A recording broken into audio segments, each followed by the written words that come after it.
noite, gente. Boa noite. Satisfação pra gente estar aqui mais uma vez. Essa casa que já está criando aí uma história, né? Um lastro histórico de auxílio a encarnados, a desencarnados aqui na nossa cidade. Então a gente agradece mais uma vez pelo convite e é sempre um prazer a gente estar aqui e conversar um pouquinho.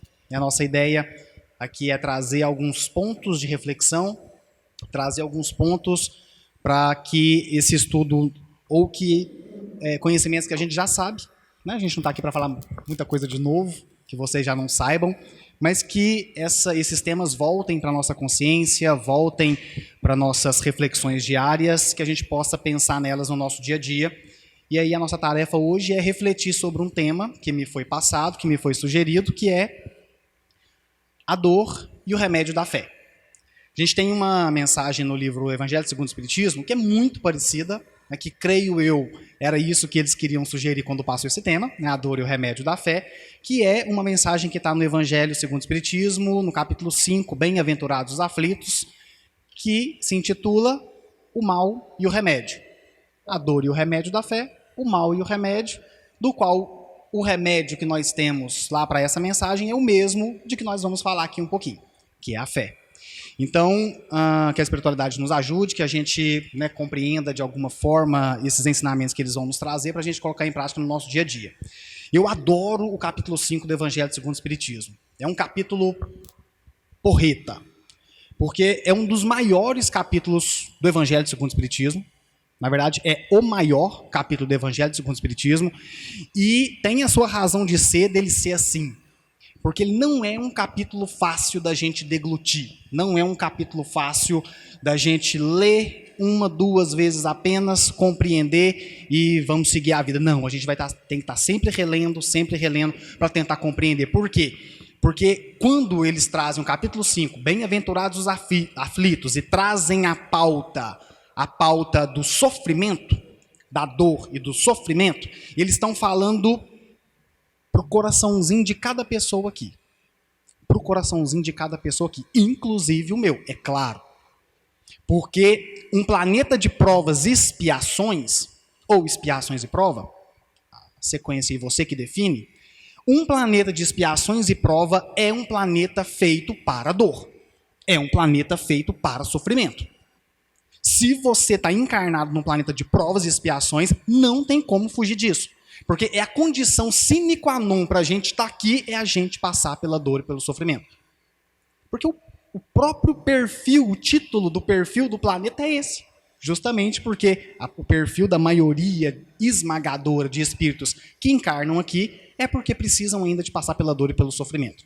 Então, lá nos mundos de escola, né, quando o Emmanuel vem trazer para a gente os mundos de escola, ele fala assim, aqui é a escola da dor. Escola da dor. Se você encarnou aqui, sinto muito te dizer isso. Mas a sua matrícula, ela foi realizada, analisada e aceita com sucesso. Parabéns. Você está matriculado na escola da dor. E digo mais para vocês. Essa escola da dor, o conteúdo programático dela é teórico e prático. Mais prático do que teórico. Mais prático do que teórico. Então a gente está aqui, a gente vai ter que passar pelo sofrimento. A gente vai ter que passar pela dor. A questão é como. Então eu adoro o capítulo 5 do Evangelho segundo o Espiritismo, porque os temas que ali estão são temas assim maravilhosos, né, de deixar a gente muito animado. Muito animado. Não sei se vocês se lembram, mas os temas que tem lá nesse capítulo é suicídio e loucura, melancolia, morte prematura, tormentos voluntários, infelicidade real, só tema bom. Só tema da pessoa ler assim, nossa, perda de pessoas amadas, só tema pesado. A felicidade não é deste mundo. Olha um tema que tem lá. A felicidade não é deste mundo. Você vai encarnar, aí você fala assim, beleza, qual mundo? Esse aqui. Deixa eu ver os critérios desse mundo. Aí um dos critérios é, a felicidade não é deste mundo. Você está brincando comigo? Não pode uma coisa dessa. Você está me querendo que eu encarne num mundo onde um dos critérios é a felicidade não é deste mundo? É isso. É exatamente isso. Lá nesse capítulo, né, nesse tema, que está no Evangelho segundo o Espiritismo, o espírito François Nicolas Madeleine, ou se não, Cardeal Morlot, ele fala assim, pode me chamar de Cardeal Morlot.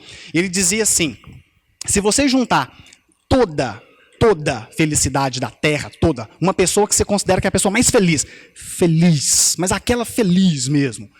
Ele fala assim, se você considerar essa pessoa e analisar a existência dela inteira, que você considera que é a pessoa mais feliz que está aqui, ele fala assim, essa felicidade é tão efêmera, mas tão efêmera, que se ela durar, juntando todos os pedacinhos de felicidade, se ela durar 1 ano, 1 mês, 1 semana ou alguns dias, o restante é de dor e sofrimento. Animador. E aí você pega também essa mensagem que a gente vai falar aqui hoje, que é o mal e o remédio, que está lá dentro dela, é para acabar com qualquer um. Você começa a ler a mensagem e você fala assim, não sou eu não é possível. Vou ler para vocês o primeiro parágrafo, só o primeiro parágrafo. Olha que coisa bacana. Será a terra um lugar de gozo? Um paraíso de delícias? Já não ressoa mais aos vossos ouvidos a voz do profeta? Não proclamou ele que haveria prantos e ranger de dentes para os que nascerem nesse vale de dores?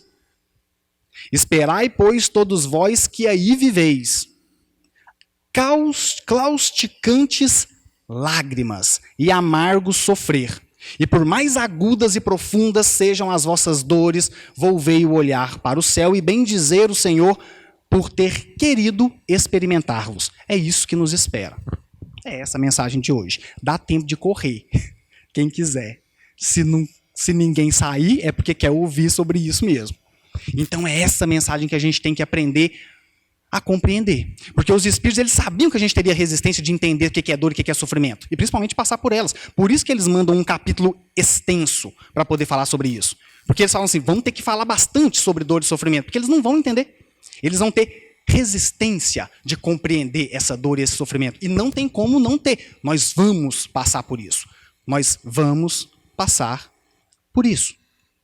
E quando a gente passa, a gente não se pergunta, se questiona, por que eu estou passando por isso? Meu Deus, o que está acontecendo comigo? E a gente não entende que nós somos envelopados por uma coisa chamada orgulho e egoísmo, que nós ainda temos bastante, e que precisa de ser quebrado. Esse orgulho e egoísmo precisa de ser quebrado. E a dor e o sofrimento são pequenos golpes que é feito nesse envelope até que ele se rache, até que ele se quebre, até que ele não exista mais. Aí sim a gente já pode começar a pensar em não ter dor e sofrimento. Mas até lá, nos diz o Espírito lá no Evangelho segundo o Espiritismo, são as pequenas alfinetadas da vida que acabam por machucar. São as pequenas alfinetadas da vida, ela diz, eu sei, porque já esteve aqui também, sabe o que é estar no corpo. São as pequenas alfinetadas que acabam por machucar. E é isso que vem para tirar, desenvelopar esse orgulho e esse egoísmo que nos cerca, que nós abraçamos de bom grado. Então a gente vai tomar cacetada nessa vida. Não adianta não querer passar por isso. E aí quando a gente começa a tomar cacetada, a gente põe o joelhinho no chão e começa a orar para Deus. Deus, me ajuda a passar por isso aqui que eu não estou dando conta. Aí o Emmanuel fala assim, numa frase belíssima. Ele diz assim, clamas à providência divina que te tire a dor e o sofrimento. E Deus, feito um cirurgião, te envia o bisturi. Que coisa linda. Deus, como um cirurgião, te envia o bisturi. E quando o bisturi chega na nossa vida, através da morte de pessoas amigas, da morte de familiares, de doenças no corpo, de frustrações, de traições, de decepções. Quando o bisturi chega, a gente não quer. A gente rechaça. Por que o Emmanuel fala que Deus feito um cirurgião? Cirurgião porque ele é preciso no que ele faz. Ele não está querendo só fazer uma analogia com o médico cirurgião. Ele está dizendo que Deus é cirúrgico aqui porque ele vai no ponto. Então se ele te envia um bisturi, ele está te enviando uma dor que é sua. Sua. que você precisa dela para aprender alguma coisa. Então ele não erra de endereço, ele é cirúrgico. Porque às vezes a gente acha que não é pra gente a dor. Muitas vezes a gente acha que não é pra gente. Mas Deus é cirúrgico. É claro que tem dores que são desnecessárias, né? Tem algumas dores que a gente caça com a própria mão. E aí a gente tem que se haver com elas. Por exemplo, uma dor que a pessoa caça com a própria mão. Torcer pro Atlético. Vai sofrer, né? Mas vai sofrer muito, mas vai sofrer bastante. Caça com a própria mão. Uma dor desnecessária, não precisa. Mas não, a gente vai lá e caça com a própria mão, não é verdade? Quando o Jesus vira para Tomé, eu adoro isso aqui, quando Jesus vira para Tomé e fala assim, Tomé, felizes aqueles que acreditaram sem ter visto, Tomé. O que Jesus está querendo dizer? Ele não está querendo falar apenas de um fenômeno mediúnico, de materialização. Põe a mão aqui na minha mão, Tomé. Põe o dedo aqui na minha mão. Não é só isso que ele está querendo dizer. Jesus fala sempre uma mensagem para além daquilo. Então, quando ele fala isso para Tomé, ele está falando assim, Tomé, felizes aqueles que aprendem a experiência sem ter que passar por ela. É isso que significa feliz aqueles que acreditaram sem ter visto. Você não precisa de passar pela experiência da dor para aprender. O problema é que nós ainda achamos que precisamos. A gente ainda quer pagar para ver, porque nós somos Tomé. Então nós pagamos para ver. Hoje já estamos, né, careca de saber, literalmente, já estamos careca de saber que, por exemplo, fumar causa câncer de pulmão. Passivo isso. Não tem dúvida isso mais na ciência. Mas a gente ainda fuma. Por quê? Porque eu quero pagar para ver. Não, comigo não. Eu quero é pagar para ver. A gente está cansado de saber que álcool demais causa cirrose hepática. Eu quero é pagar para ver. Eu quero é que aconteça comigo. A gente caça com as próprias mãos. Vocês lembram lá do... Vocês conhecem, eu sei disso, vocês conhecem o pastor Cláudio, né? Ele conta um casinho que eu gosto sempre de repetir, que é maravilhoso. Chega uma menina para ele e fala assim, pastor, encontrei o homem da minha vida. Nossa, naquela felicidade. E o pastor, não, mas que beleza, que bom, né? Isso aí. E a menina foi falando, né, do rapaz. Ele é muito bom, ele é bonito, ele é inteligente. Aí o pastor já ficou com o pé atrás. Homem, bonito e inteligente no mesmo corpo, tem alguma coisa errada. O pastor já ficou meio de pé atrás e ela foi falando e falando e falando. E depois no final ela disse assim, eu só tenho um problema. Aí ele, eu sabia, vai vir trem aí, quer ver? Ela disse assim, ele bate na mãe. Aí o pastor já olhou, pensou, pesado. Aí ela virou para ele e falou assim, o que o senhor acha? Eu devo casar ou não devo? E ele falou assim, eu não perco tempo, não perdi tempo. Já virei para ela e falei assim, é lógico que você tem que casar. É óbvio que você tem que casar. Você tem que salvar a mãe dele. Porque aí ele casa com você, passa a te bater e deixa de bater na mãe. Né? Então você tem que salvar essa mulher. Aí ela falou assim, pastor, mas você acha isso mesmo que ele vai fazer? Aí ele falou assim, minha querida, tá claro, aqui, sabe a luz do dia nos seus olhos? Tá claro quanto é isso. Você quer pagar para ver? Somos nós, caçamos as dores com as próprias mãos. Tem coisa que está na nossa frente. Continua fazendo isso aqui para você ver.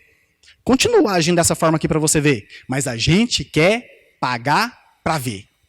Infelizmente. Aí a mulher virou para o pastor e falou assim, então eu acho que eu não vou me casar. Aí ele falou assim, olha, só sinto muito pela mãe dele. Vai continuar apanhando, infelizmente. Então tem dores que são desnecessárias. Mas a grande maioria, elas vêm para o nosso crescimento. A grande maioria vem para o nosso crescimento. O budismo ele nos ajuda nessa reflexão, nessa discussão, quando ele fala das dores e de como passar por elas. E ele fala de uma forma que ele sintetiza todas as dores que um encarnado, que um ser humano vai passar ao estar aqui. São 4. 4. Apenas. Primeiro, nascer. Só de nascer, você já sofre. Não tem como. Nasceu, sofreu. Você está lá na barriguinha de sua mãe, recebendo o alimento, sem se preocupar em colocar a blusa de frio, temperatura sempre a mesma, tranquilão, não precisa de ter esforço para alimentar, para respirar, nada. Daqui a pouco vem alguém, pum, te corta o Wi-Fi, te corta o cordão, e aí daqui a pouco você tem que respirar sozinho, alimentar sozinho, já se preocupar com o tempo. Então, nascer é um processo de dor, porque nascer, você ganha um corpinho que é te dado para você fazer assim, o que eu vou fazer com isso aqui? Como que eu vou cuidar disso aqui? E nascer é lidar com isso e causa dor e sofrimento, porque na maior parte das vezes nós não damos conta. Então, quando você nasce, você ganha um corpinho que é um avatar. Eu chamo isso aqui de um avatar. E você ganha esse avatar para que você cuide dele. E como que nós cuidamos? Alguém aqui na escola já recebeu aqueles pezinhos de feijão para cuidar? Sim ou não? Sim. Alguém aqui já recebeu o pintinho? Que tem que cuidar do pintinho? Quem recebeu? Sim, né? Algumas pessoas, eu recebi. Recebi pezinho de feijão, recebi pintinho. E aí, nós recebemos isso para cuidar. É um avatar que você recebe para cuidar. Eu não sei vocês, o meu morreu. Né? Não dei conta de cuidar. E aí eu estava uma vez fazendo uma atividade de educação em saúde num posto, né, num PSF, conversando lá com o pessoal, a maioria idosos, né, geralmente por causa dos horários que a gente faz, tem muitos idosos. E aí tinha um casalzinho de um idosinho, aí eu dei esse exemplo, né, nossa, aí um pintinho para a gente cuidar, é a mesma coisa de a gente cuidar do corpo, né, a gente falou sobre isso. Aí a senhorinha levantou a mão e falou assim, ei, meu filho, deixa eu te contar uma coisa, lá em casa o pintinho já morreu faz tempo, né? Lá em casa o pintinho já morreu faz tempo. Aí o marido dela levantou e saiu. Eu não entendi por quê. Mas é essa analogia. É essa analogia. A gente ganha um pintinho para cuidar. A gente ganha um pezinho de feijão para cuidar. É o nosso corpo. Como que você cuida dele? Vai te causar dor. Vai te causar sofrimento. Porque isso aqui é frágil. Isso aqui é frágil. A partir do momento... Aí vem o segundo sofrimento do budismo. Envelhecer. Respirou, entrou oxigênio na célula, está envelhecendo. Processo de oxidação, simples, fisiologia básica, célula morte celular. Nasceu, vai morrer. E o envelhecimento causa algumas questões. Causam dores, estou falando de dores corporais, causam responsabilidades. Ser o ancião, ser o sábio, te causa atitudes e posturas que às vezes quando você estava jovem você não tinha, não tomava. O envelhecimento é a segunda dor do budismo. E o terceiro? Adoecer. Porque você vai adoecer. Sinto muito te contar, mas você vai adoecer. Porque isso aqui é matéria frágil. Isso aqui corta. Isso aqui envelhece. Isso aqui acaba, e acaba rápido. Você pisca o olho, você já está quase voltando para o mundo espiritual. Você pisca o olho, você já está cinquentão. Você pisca o olho, você fica careca. Eu pisquei o olho e falei assim, nossa senhora, meu Deus. Passa rápido. Passa muito rápido. Como que a gente lida com isso? Adoecimento, dores. A Alessandra Luchetti, uma pesquisa que eu adoro, ela fez uma pesquisa na sua dissertação de mestrado, lá em 55 casas espíritas na Grande São Paulo, e ela foi perguntando por que as pessoas procuravam as casas espíritas. 70% das pessoas que procuravam as casas espíritas procuravam para obter cura física. 7 em 10 procura porque está passando por algum problema físico. Porque a gente só lembra de Deus, porque a gente só lembra de manter essa relação quando eu estou com alguma questão aqui. Quando eu preciso de Deus para alguma coisa. É a nossa relação com a dor. É a nossa relação com a doença. Será que a gente está aproveitando ela ou não? Será que a doença está me sendo um educador ou não? Um moderador ou não? Então o Chico falava assim, eu adoro a minha angina. Eu adoro a minha angina, o Chico dizia. Mas por que, Chico? Porque ela é a minha campainha no peito que me sinaliza a hora de parar, a hora de repousar, a hora de dar o tempo para mim. Então, toda doença traz uma mensagem. Todo sofrimento traz uma mensagem. O que você está aprendendo com isso? O que você está tirando disso? Essa é a pergunta que a gente tem que se fazer, que ninguém vai responder por você. Que o seu mentor espiritual não vai te responder. De forma nenhuma. Porque ele quer que você ganhe autonomia e independência. Ele quer que você chegue nessas respostas. Então ele não vai te tirar. Muito menos te tirar a oportunidade de passar pela dor e sofrimento. Nunca ele vai fazer isso. Porque ele sabe que você precisa dela para crescer. Ponto. O Haroldo gosta de contar um caso que ele teve lá vários problemas no menisco e hérnia de disco e um monte de coisa, ficou internado por não sei quantos dias, e ele falou que chegou uma hora que estava sentindo tanta dor, que falou assim, eu vou ver seu caminho e me ajuda. E começou a caminhar no hospital, segundo ele, ficou 45 minutos girando assim, e aí sentiu um pouquinho de dor na perna, aliviou quando ele estava caminhando, sentou, encostou numa pilastra. Na hora que ele encostou numa pilastra, achou uma posição de conforto, a dor diminuiu, e falou assim, é aqui que eu vou ficar. E aí ficou ali, daqui a pouco ele começou a adormecer. E aí na hora que ele começou a adormecer, né, existe um fenômeno muito bacana, né, que são a ciência chama de alucinações hipnagógicas. Né? Nós no espiritismo chama que é o momento onde eu estou meio lá, meio cá. Você ainda não está no mundo espiritual, mas você também não está completamente no mundo encarnado. Você está começando um desdobramento, e aí sua mente fica toda confusa, embaralhada. Por isso que a ciência chama de alucinação hipnagógica. Quando você está iniciando o sono. Quando você está saindo do sono também tem uma, que é a alucinação hipnopômpica. Mas quando você está entrando, hipnagógica. O Haroldo começou a adormecer, começou a entrar num desdobramento, segundo ele, começou a visualizar algumas luzes em volta dele. Espíritos. Ele disse que começou a chegar e eles começaram a ficar ali na sua volta. Ficaram ali uns 5 minutos. De repente, segundo ele, que ele não tem mediunidade ostensiva. Segundo ele, veio um pensamento na sua cabeça, e esse pensamento um pouco mais incisivo, perguntou assim, meu filho, o que você quer que a gente faça por você? Aí ele parou, falou assim, o que será que eu quero que vocês façam? Aí eles repetiram a pergunta, o que você quer que a gente faça por você? Cheio de dores, hospitalizado, para passar em cirurgia, o que você quer que a gente faça por você? E aí ele parou, ficou pensando, falou assim, é verdade. E aí veio de novo o pensamento. Você quer que a gente tire a sua dor? Você quer que a gente tire de você a oportunidade de crescer? E chegar mais ou menos aqui onde a gente está vindo? E a gente quer que você venha junto com a gente? Então você quer que eu tire de você essa oportunidade? Não posso. Não posso. E aí a gente tem que ver a nossa relação com as nossas dores, com os nossos sofrimentos. E eles vêm muito através das doenças. Quarta dor, a morte. Morrer. Porque não sei se te informaram, mas vocês vão morrer. E eu também. Não tem como escapar disso. E como que você lida com a morte de um familiar? De alguém querido? Como que você vai lidar com a sua própria morte? Você está se preparando para ela? Ou não? Alguém aqui se prepara, acorda de manhã e fala, nossa, hoje eu vou me preparar para morrer. Alguém aqui já comprou o próprio caixão? Não? A gente não se prepara para isso. A gente não pensa sobre isso. E temos que pensar. Na hora da morte, será que eu me rebelo contra Deus ou eu compreendo os seus desígnios?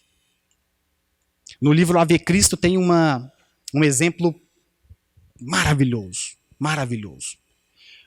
Um camarada chamado Quinto Varro, encarna com seu filho Tassiano, tinha muitos problemas, ele queria encarnar junto com ele para ver se ajudava aquele menino. E aí ele está passando por várias dívidas, muitos problemas, a esposa traiu com o advogado dele, que era primo da esposa, e ele passando por diversas questões, o filho dele que estava novinho, ele perdendo ali, né, vendo a possibilidade de perder o filho pro amante da mulher, e passando por tudo isso, e aí de repente ele não sabia o que ele ia fazer, ele recorre ao recurso da prece. Opa, recurso da prece. E aí ele começa a fazer uma prece. E quando a gente faz uma prece, porque parece ser algo tão piegas, né? Mas é bacana, porque quando a gente recorre à prece, o que acontece? Você começa a vibrar o Chico chamava isso de uma oitava acima. Uma forma poética de falar assim, nós precisamos de vibrar uma oitava acima. O que é vibrar numa oitava acima? É você sair do turbilhão de pensamentos e sentimentos que você está tendo agora. Porque eles é que te trouxeram até aqui, onde você está. Com as dores e os sofrimentos que você está vivenciando agora. Então, tudo que você sabe sobre a vida, tudo que você sente sobre a vida, te trouxe até aqui. Nesse exato instante. Se você não começar a pensar e querer sentir diferente, você não vai sair disso. Então você tem que elevar uma oitava acima, e aí você pega o recurso da prece e você passa a adentrar num outro turbilhão de pensamentos e de sentimentos. Porque você está aqui, e você está sofrendo. E você está sofrendo. E você está batendo a cabeça na parede. E você não está vendo saída. E você precisa de elevar para que você acesse outro turbilhão de pensamentos e sentimentos. E aí sim você, nunca tinha pensado nisso. Como é que pode? Então será que é só fazer isso? É. E aí o quinto varro recorre ao recurso da prece. Nesse momento começa a vir um monte de pensamento na cabeça dele, pensamento para ajudar ele a lidar com aquilo que ele estava vivenciando. Que era a possibilidade de perder a esposa, de perder o filho, de perder a casa para as dívidas, de perder tudo. E aí, quando ele começa a vir esse monte de pensamento na cabeça, vem a experiência do Hostílio Fúlvio. É uns nomes bonitos, né? Lá nesse romance do Emmanuel. Ele lembra da experiência do Hostílio Fúlvio. O Hostílio Fúlvio era um camarada, um cristão, um primeiro cristão, que ele tinha 2 filhinhos. E ele caminhando com os 2 filhinhos, daqui a pouco os 2 filhinhos começam a andar na frente, vem um soldado romano, que sabia que o Hostílio Fúlvio era cristão, e falou assim, quer saber? E já havia ali uma rixa toda, né, dos soldados romanos querendo matar os cristãos. Ele joga o cavalo em cima dos 2 filhos. Os cavalos caem em cima dos 2 filhos. O Emmanuel escreve isso. Eu não vou ser poético, eu vou falar o que o Emmanuel escreveu. Ipsis litteris. O Emmanuel fala assim, o soldado joga o cavalo em cima dos 2 filhinhos, trucidando os meninos. Trucidando. E aí, na hora que os 2 meninos estão mortos no chão, o próprio quinto varro vai lá ajudar o Hostílio Fúlvio, que era amigo dele. Gente, isso está lá no livro, tá? Não estou querendo... O Hostílio Fúlvio e o quinto varros juntam os pedaços das crianças. E nesse momento que o Hostílio Fúlvio está juntando os pedaços dos filhos dele, dos 2 filhinhos. Filhinho. Eu tô com um cachorrinho, tá comigo desde 2018, tem 5 anos que tá comigo, abandonado na minha casa. Tô com ele, uma beleza, meu filhinho. Adoeceu agora, a gente não sabe se é problema na lombar, nem nada, perdeu o jogo das pernas, tudo, não anda mais. Tá 3 dias parado sem andar, já fomos no veterinário, tá tendo eu lá que trocar a fralda de cachorrinho. E aí na hora que a gente pega para trocar e fala assim, gente, como é que pode? E aí você olha aquela dor, aquele sofrimento, um cachorrinho que é uma beleza, é espuleta e corre e vai para tudo quanto é lado, daqui a pouco ele tá moado, aí ele olha para você com aquela carinha, e eu ficava assim, se fosse meu filho, ai, e se fosse meu filho? Um cachorrinho, eu vou trocar a fralda dele, eu começo a chorar. Vou trocando a fralda, a lágrima vai caindo. Aí eu pensando assim, e se fosse meu filho? Paralítico, uma deficiência física, intelectual. O Hostílio Fúlvio pega, junta os 2 pedaços os pedaços dos seus 2 filhinhos, ajoelha no chão, levanta as mãozinhas para cima e fala assim, obrigado, Deus, pelo Senhor permitir que eu e minha família seja experimentado na dor. Obrigado. Você escuta uma coisa dessa e fala assim, isso é para acabar com qualquer um. Como é que um espírito dá conta de fazer uma coisa dessa? Tapa na cara. E aí o quinto varro se lembra desse fato, que ele ajudou a juntar os pedaços dos meninos, e ele tranquiliza um pouco. Obrigado, Deus, por me permitir passar pela dor e pelo sofrimento, porque elas vão ser minhas professoras. Obrigado. É essa a ideia. Então, quando você tem que lidar com a morte, como que você lida? Como que você lida? Porque juntando todos esses 4 pontos, nascer, envelhecer, adoecer e morrer, existe uma outra coisa que permeia esses 4 pontos que, na verdade, é uma das principais causas da nossa dor e do nosso sofrimento. É uma coisa chamada apego. Apego. E a gente sofre porque a gente se apega. E a gente sofre porque alguém olhou pra gente diferente, eu já tô querendo ir lá e abraçar. Porque a gente se apega. A gente se apega muito fácil. A gente se apega à imagem que a gente tem de nós mesmos. A gente se apega a uma persona que a gente cria de nós mesmos. O Michel de Montaigne, ele tem uma frase espetacular que ele fala assim, a vida vivida ao longo da vida é uma sucessão de fatos que, na sua esmagadora maioria, somos escravizados por aquilo que pensamos que somos. Então você cria uma imagem de você mesmo e depois você fica escravizado querendo manter essa imagem para as pessoas que estão com você. Para a sociedade, para a família, para o marido, para a esposa, seja para quem for. Então, sair dessa imagem ilusória que nós criamos de nós mesmos, dói. E a gente se apega a isso. A gente se apega ao outro, a gente se apega a um tênis. Gente, a gente se apega a uma camisa. A gente tem vestidos de estimação. Camisa de estimação. Não, essa aqui é minha. Tem 10 anos que eu tenho a mesma camisa. A gente se apega a isso. Imagina o corpo. Imagina isso aqui, que você fica 70, 80 anos com essa coisinha aqui. É claro que a gente se apega a essa coisinha. Que daqui a pouco eu vou ter que sair dele. Eu gosto do exemplo da manga. Sabe uma manga bem madura? Bem madura. Aí você tira-se metade dela, aí você pega a parte de baixo e aperta, aí o caroço pula assim. Vocês já fizeram isso? Não? É a minha analogia do espírito saindo do corpo. Daqui a pouco a gente tem que fazer isso. Sair desse casulo. Qual que é a sua relação com ele? Qual que é a sua relação com ele? Qual que é a sua relação com as coisas que você precisa de fazer para manter o seu corpo? Qual que é a sua relação com a alimentação? Qual que é a sua relação com o sexo? Qual que é a sua relação com as substâncias psicoativas, por exemplo, que a gente usa todos os dias? Não estou falando de crack, cocaína, estou falando de café mesmo. Qual que é a sua relação com isso? Chocolate? Qual que é a sua relação com essas pequenas coisas? Porque se a gente viver e for aumentando esse apego, o nosso sofrimento depois para sair disso é pior. Então qual que é a sua relação com isso? Qual que é a sua relação com gente, alimentação? Olha que coisa simples, boba. Eu não sei, alguém aqui almoçou hoje? Sim ou não? Alguém aqui almoçou ontem? Alguém aqui almoçou anteontem? Uai, mas pera lá, ué, por quê? Não vem assim não, hein? Vocês almoçam todo dia? Achei que era só eu que fazia isso? Vocês também almoçam todo dia? Gente, viver para satisfazer o corpo não vence. Você vai enxugar gelo o resto da vida. Você vai enxugar gelo o resto da vida. Viver para satisfazer o corpo não vence.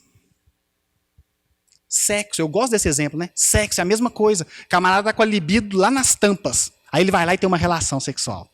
Aí a libido, satisfeito. Aí passa meia hora depois, o que acontece?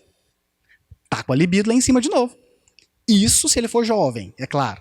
Né? Se já tiver passado dos 50, 2 semanas depois, a libido sobe de novo. Mas não vence. Entendem? Você viver para satisfazer isso aqui, você está declarando que você vai ser um frustrado a sua vida inteira. Qual é a sua relação com isso? Qual é a sua relação com os inibidores ou aqueles que diminuem a sua angústia existencial? Então agora sim, vamos falar de cigarro, de álcool, de drogas de uma forma geral. Como que você lida com aquelas substâncias que diminuem a sua angústia de viver? Porque todo mundo aqui tem angústia de viver. Não me vem falar que vocês não têm angústia existencial não, porque tem. Todos nós temos. A questão é como que você se relaciona com ela. É o que dizia lá o Renato Russo, né? Parece cocaína, mas é só tristeza. Só tristeza. Então como que a gente lida com isso? Apego. E aí o Espiritismo, o Evangelho segundo o Espiritismo, nos traz algumas soluções. E a principal delas que eles nos trazem nessa mensagem é uma coisinha chamada fé, que é o remédio para essa nossa dor. Porque os Espíritos falam assim, para Allan Kardec, Deus, em sua bondade, coloca o remédio ao lado da dor.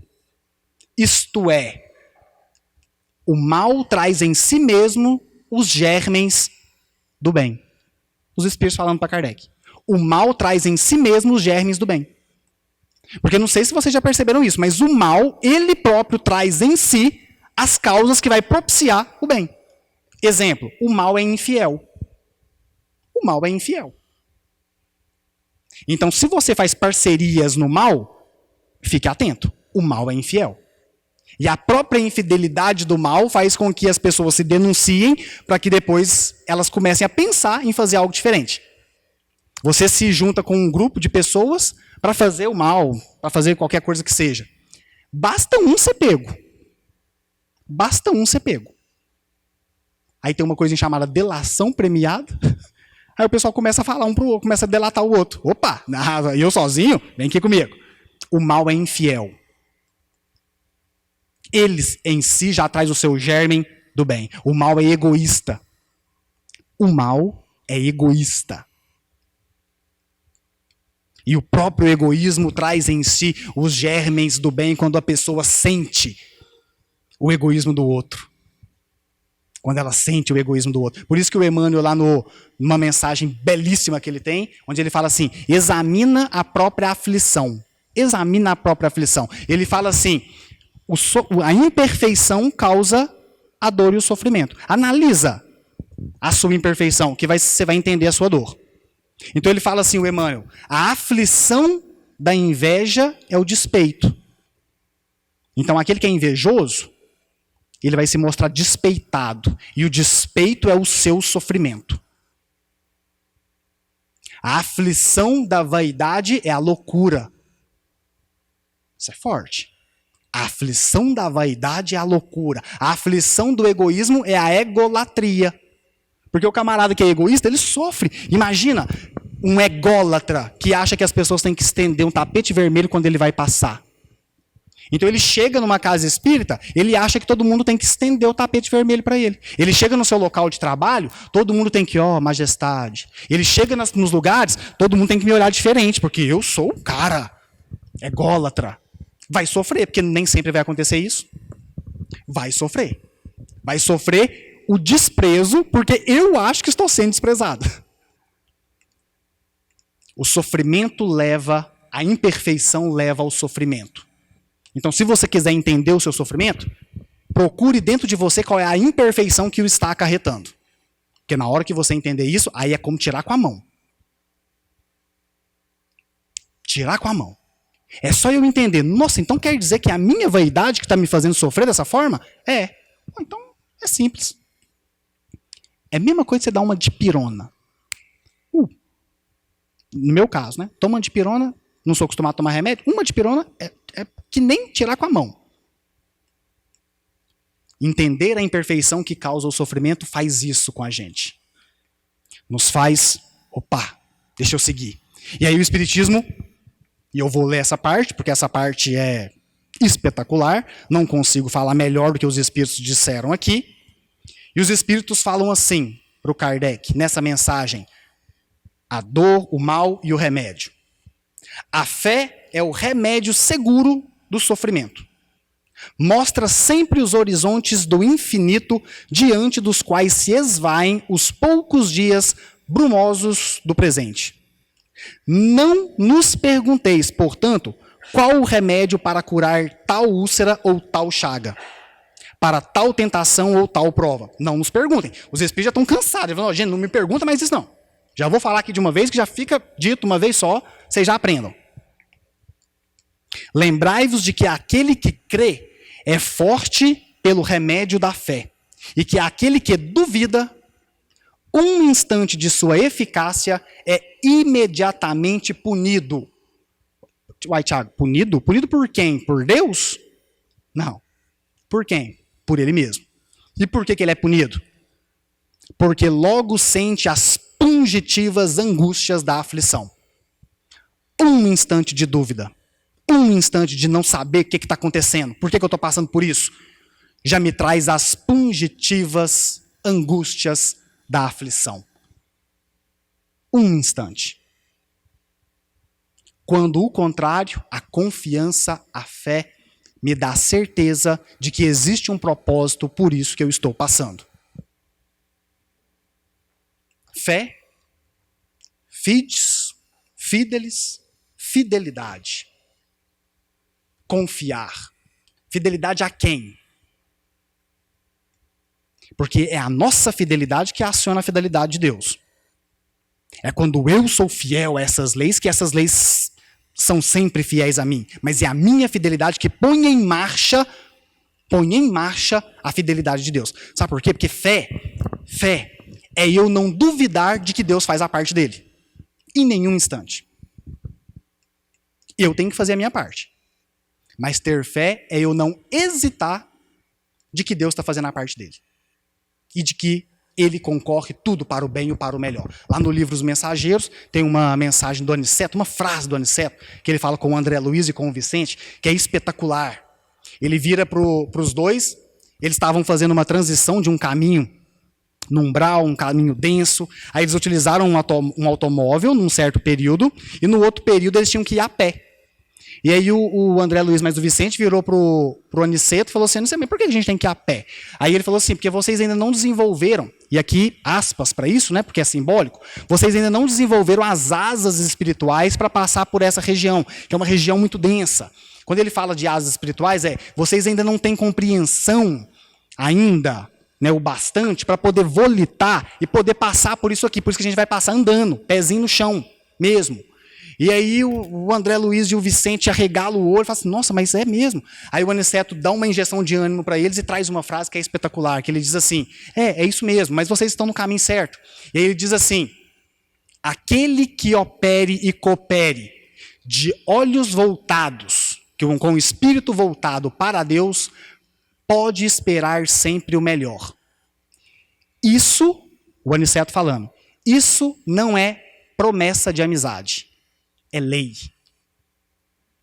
E essa frase ela é importante, porque é como se a gente batesse nas costinhas do colega e falasse, não, preocupa não, vai ficar tudo bem. Né? A gente fala sem saber, mas a gente fala, não, vai ficar tudo bem. Né?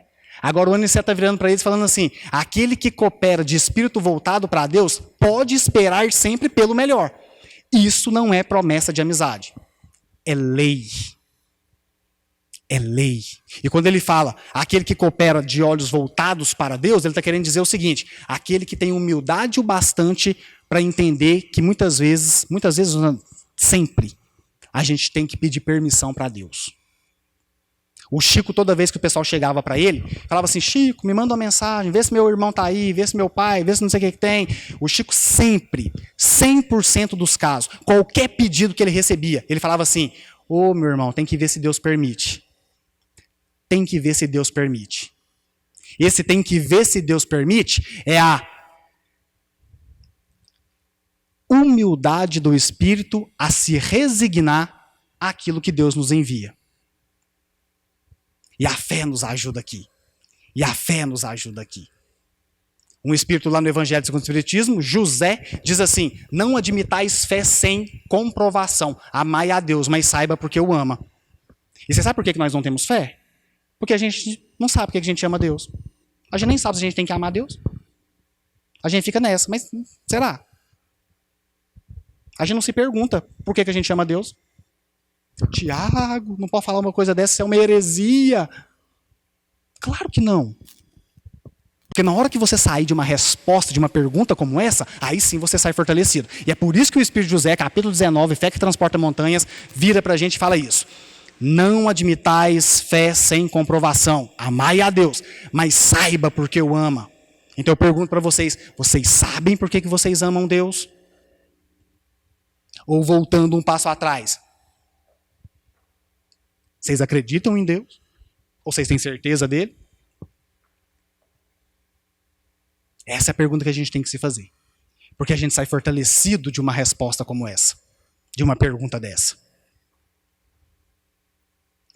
O Emmanuel, continuando nessa reflexão, ele diz assim, a fé é passar do eu creio para o eu sei. Porque eu creio é eu acredito, né? Vai que cola.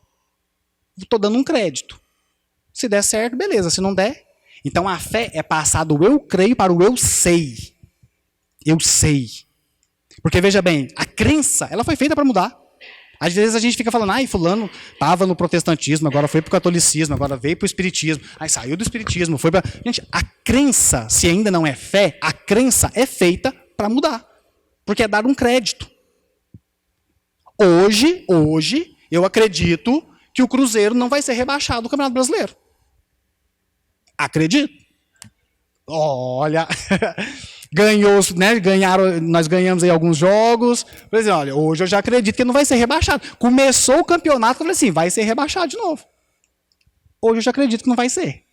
Vamos supor que ele perde, espera, né? Vamos supor que ele perde aí as 5, 6 rodadas seguintes. Eu já vou falar assim, já não estou acreditando mais. Já estou acreditando que vai ser rebaixado. Porque a crença é feita para mudar. A crença é feita para mudar. Agora a certeza não. Quando você tem certeza, aí você sabe. Você sabe. Eu gosto de contar esse caso, né, porque é um caso emblemático para mim, foi e ainda é, e eu sempre rememoro isso, né? Saber é ter certeza de alguma coisa, sair da crença. Então, eu fui levar uma prima minha para internar, uma certa época, numa comunidade terapêutica, isso lá numa época que eu ainda né, tinha algumas concepções equivocadas sobre saúde mental, e aí fui internar minha prima numa comunidade terapêutica, e aí eu cheguei, né, geralmente, quem está à frente dessas comunidades, a maior parte deles são protestantes, e aí a pastora veio, minha prima foi fazer o acolhimento lá, e aí a pastora veio conversar comigo, e eu comecei a conversar com a pastora, aí eu, não, mas eu sei que Deus está aqui, Deus vai ajudar essa moça, isso uns 15 anos atrás, ou até mais, Deus vai ajudar essa moça, eu sei que vocês vão fazer um bom trabalho aqui com ela, então tá tudo na mão de Deus, falei assim com a pastora, né? Aí a pastora me ouviu falando de Deus, falou assim, abriu um sorrisão, o senhor é evangélico, né? E ela me perguntou, aí eu já pensei assim, vai dar problema isso aqui. Já não estou vendo boa coisa. Virei para ela e falei assim, a senhora não há de ver que não sou? Né? Não sou evangélico. Aí ela fez uma carinha de triste. Eu falei assim, vou matar a conversa. Né? Porque eu já sabia onde é que ia dar. Falei para ela assim, mas eu sei que Deus está aqui. Deus vai ajudar essa moça e ela vai ficar tudo bem. Vai ficar tudo bem com ela. Aí a pastora fez cara de triste. Então o senhor é católico? Aí eu, né? Não consegui matar a conversa. Virei para ela e falei assim, a senhora não há de ver que não sou católico? Não sou. Aí eu já, mais que depressa, tentando matar a conversa, já virei para ela e falei assim, mas eu sei que Deus está aqui. Acredita em mim, eu sei que Deus está aqui, vai ajudar essa moça. Aí ela fez uma carinha assim, deu um passinho para trás, apontou para mim e falou assim, o senhor é espírita? Aí eu, sou espírita. Aí ela chegou pertinho de mim, colocou a mão na minha cabeça e falou assim, Jesus Cristo vai te curar de todo mal. Começou a me exorcizar, ficou uns 3 minutos, Jesus Cristo, tira esse demônio daqui. Gente, na hora que ela estava quase acabando, eu estava quase acreditando nela. Eu já estava assim, sai demônio. E ela foi exorcizando, até que ela foi calmando, acalmou, parou, deixei ela falar o que ela tinha para falar. Aí ela voltou para trás e falou assim, aqui, mas vem cá, me conta aqui, você acredita mesmo nessas coisas aí? Reencarnação, vida pós-morte, comunicação com os espíritos, você acredita mesmo nisso? Virei para ela e falei assim, não acredito, não. Aí ela, esse seu espiritismo é diferente. Aí. Você não acredita? Aí eu, não. Ela, por quê? Porque eu tenho certeza. Aí virou para mim e falou assim, seu caso é pior do que eu pensava. Me deixou falando sozinho. Virou as costas e saiu. Certeza de algo faz você movimentar na direção de modificar sua conduta. Não é apenas uma, talvez. Será que tem? Será que não tem? Quando você tem certeza de algo, você não tem como você voltar a essa certeza. Você já tem ela. É igual aprender a ler. Você aprende a ler, não tem como você falar assim, não vou ler. Você olhou, você já leu. Não tem jeito. Está introjetado em você. A certeza é a mesma coisa. Quando você sabe, você sabe. Só que o conhecimento também te traz responsabilidades. O conhecimento te traz responsabilidades. É por isso que o Emmanuel, na única sessão de materialismo que ele participou, que ele se materializou lá em Pedro Leopoldo, quando ele passa, aí Chico ainda estava em Pedro Leopoldo, ele passa na frente dos participantes ali da reunião, tinha só umas 12 pessoas, e ele se materializou, o Chico estava na salinha do lado, emanando ectoplasma, porque o Chico também liberava ectoplasma, e o Chico liberando ectoplasma, vem o Emmanuel, é escuro, porque o ectoplasma ele é fotossensível, então se a luz estiver acesa, ele dispersa, ele pode até causar ferimentos no médio, tá? Temos muitos relatos disso, então tem que ser no escuro. Na hora que o Emmanuel saiu da sala, 2 metros de altura, aquele homem trajado igual um senador romano, que ele gostava de se aparecer com a vestimenta de Públio Lentulus, e ele vai passando, segurando uma tocha na mão, segundo o Arnaldo Rocha, ele vai passando, segurando uma tocha na mão, a luz que ele emanava, o Arnaldo Rocha conta assim, estava de noite e com a luz apagada, Quando ele passava, a luz que ele emanava parecia um sol de meio-dia, de tanto que iluminava a sala. E aí o Emmanuel foi passando, olhando os olhos de cada um. Depois ele chegou lá no cantinho. Sabe quando o professor anota seu nome no quadro? Mesma coisa. O Emmanuel chegou lá na frente e falou assim: vocês agora estão exponencialmente mais responsáveis, porque vocês tiveram uma certeza do mundo espiritual. Então não acha que esse conhecimento vem do nada. Só para eu guardar numa gavetinha e beleza, vai me ajudar quando eu morrer, desencarnar. Não. É para você colocar ele em prática aqui no dia a dia. É para você colocar ele em prática aqui. Então a fé, finalizando, a fé, ela é essa alavanca que faz com que você passe por qualquer experiência de dor e de sofrimento na sua vida e mata no peito e fala assim: é para mim, chá comigo, é eu que tenho que passar por isso e eu vou passar e vamos embora. Isso é a fé. Quando os discípulos não conseguiram curar lá o lunático, leia-se obsidiado, ora jogava no fogo, ora jogava na água, subjugação. E aí os discípulos não conseguiram. E aí eles chegaram para Jesus e disseram: mestre, mas a gente não deu conta de curar. Jesus foi lá, meia dúzia de palavras, o espírito foi embora, pronto. E aí os discípulos falam assim para Jesus: mas por que a gente não conseguiu curar? Aí Jesus: porque esse tipo de espírito precisa de jejum e oração. Ele está querendo dizer o seguinte: oração, sua conexão, sua prece. Jejum, a prática.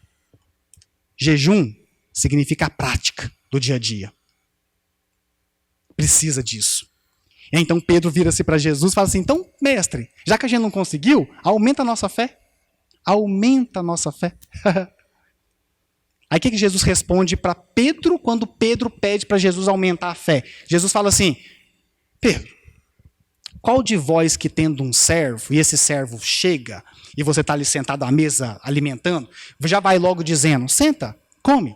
Mas antes não diz: vai, lava-te, veste-te, cinge-te, depois vem comer. Acabou a resposta dele. Então ele respondeu isso quando Pedro pediu para aumentar a própria fé. O que ele está querendo dizer? Para você ter fé, primeiro o trabalho. Primeiro arregaçar as mangas e trabalhar. Primeiro você gasta energia para depois você repor energia. Primeiro o trabalho. Depois vem os benefícios. Então, se a gente quiser fé só sentadinho fazendo uma prece para Deus, sinto muito. Sinto muito. E é por isso que Tiago falava: a fé sem obras é morta. Se é morta, não é viva. Se é viva, não existe. A fé sem obras é morta, não existe. Espíritos no Evangelho segundo o Espiritismo. A fé é a mãe da caridade e da esperança. A fé é a mãe da caridade e da esperança. O que nós estamos fazendo para aumentar essa nossa fé?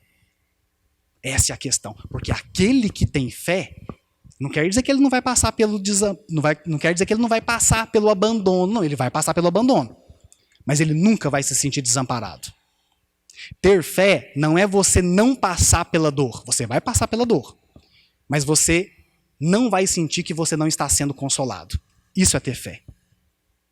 Porque não ter fé é você ter as aflições pungentes da dor, da angústia, do sofrimento. Que a gente desenvolva essa fé. Que a gente desenvolva essa fé para poder lidar com os nossos reveses do nosso dia a dia. Peço desculpas por ter cansado vocês esse tempo inteiro. Né? É difícil, né, ficar sentado ouvindo uma pessoa falar 1 hora seguida, mas peço demais o agradecimento, né? Deixo o agradecimento a vocês por terem me ouvido com toda essa boa vontade. Essa é a mensagem que a gente tinha para passar. Espero do fundo do coração que alguém tenha pego uma ou outra coisinha bacana. Pensem aí por vocês mesmos, reflitam por vocês mesmos e vamos colocar em prática. Nosso tempo já mais do que está acabando. Então vamos embora. Tá? Desejo para vocês uma vida repleta de amor e de muita bondade. Obrigado, gente. Boa noite.